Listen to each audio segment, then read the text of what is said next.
रोहतक के शांतमई चौक पर हुडा कॉम्प्लेक्स में भारत के प्रथम प्रधानमंत्री पंडित जवाहरलाल नेहरू की मूर्ति हटाए जाने के विरोध में विरोध प्रदर्शन करते हुए स्वर्गीय स्वतंत्रता सेनानी स्वर्गीय पूर्णचंद आजाद जी के पुत्र मनमोहन आजाद जी की अध्यक्षता में विरोध प्रदर्शन किया गया, जिसमें कांग्रेस पार्टी के प्रदेश प्रवक्ता एडवोकेट रमेश खुराना ने कहा कि पंडित जवाहरलाल नेहरू देश के प्रथम प्रधानमंत्री थे और उन्होंने देश को स्वतंत्र कराने के लिए अंग्रेजों के साथ डटकर मुकाबला किया और अनेकों बार देश को स्वतंत्र करने के लिए जेल भी गए।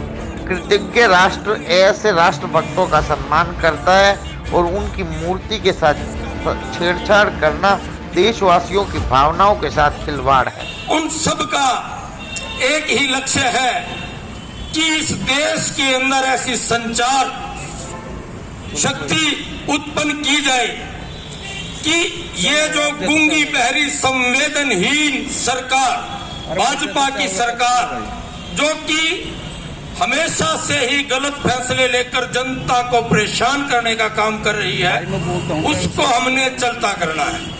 हमारी इस सरकार से एक ही मांग है कि पहले तो आप ये बता दें कि आपने देश की आजादी में अपना क्या योगदान दिया। एक भी ऐसा व्यक्ति तो इस सरकार के पास नहीं है।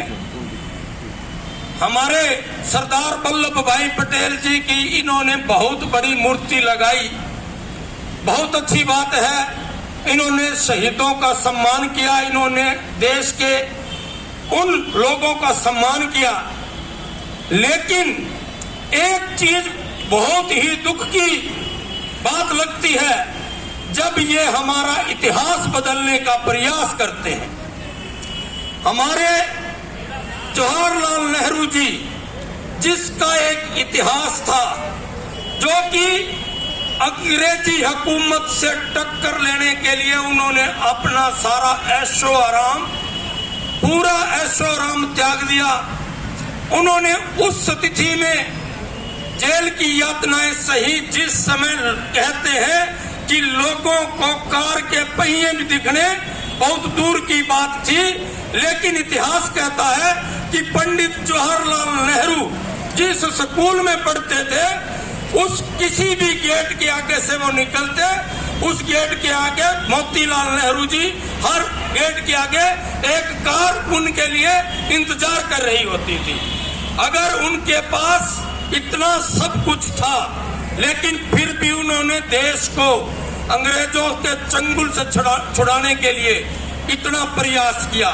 कभी तो यह इतिहास को बदलने के लिए ऐसी ऐसी बातें कहेंगे कि पंडित जवाहरलाल नेहरू पंडित ही नहीं थे।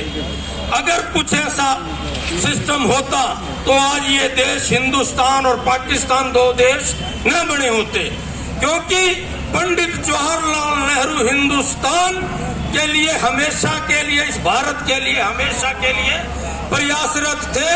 अंग्रेजी चाल थी जिन्होंने इस देश के दो टुकड़े किए, लेकिन पंडित जवाहरलाल नेहरू ने इस देश में बिना किसी भेदभाव के इस देश का विकास किया।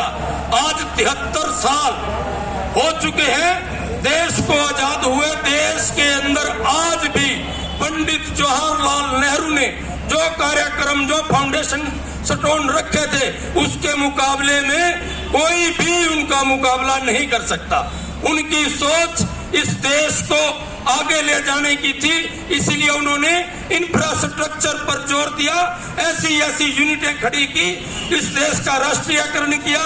उसके बाद कांग्रेस की ही इतनी जोरदार, इतनी सशक्त महिला प्रधानमंत्री जिसने बैंकों का राष्ट्रीयकरण किया, इस देश के हर एक उस व्यक्ति के बारे में सोचा जो गरीबी के नीचे से नीचे स्तर पर था। आज भारत के प्रधानमंत्री जिसको कि नरेंद्र मोदी के नाम से जानते हैं और जो कि खुद अपने फैसले, हम जहां तक समझते हैं, खुद फैसले न लेकर अडानी और अंबानी के रास्ते पर दिखाए हुए कदमों पर चल रहा है, इस देश को पूंजीवाद का गुलाम बना देना चाहता है। ऐसा जो स्टेप इन्होंने किसानों के लिए लिया, जीएसटी की, नोटबंदी की, ये सारे स्टेप यह दिखा रहे हैं कि नरेंद्र मोदी इस देश का भला नहीं कर सकते।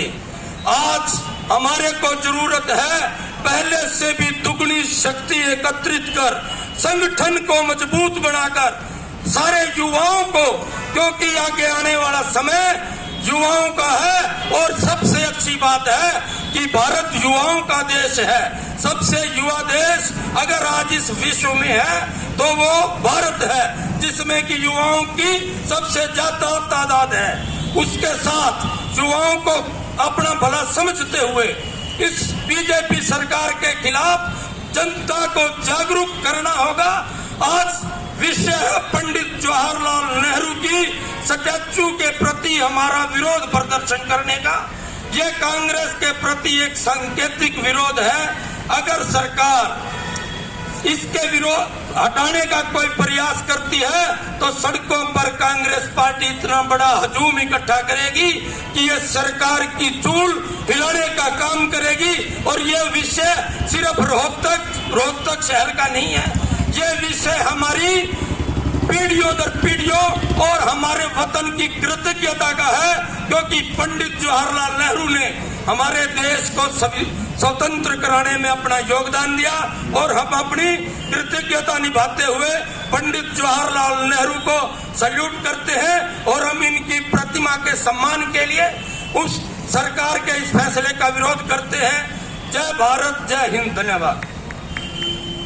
हर खबर और नई वीडियोस देखने के लिए फेसबुक पर लाइक, इंस्टा पर फॉलो और यूट्यूब पर करें सब्सक्राइब।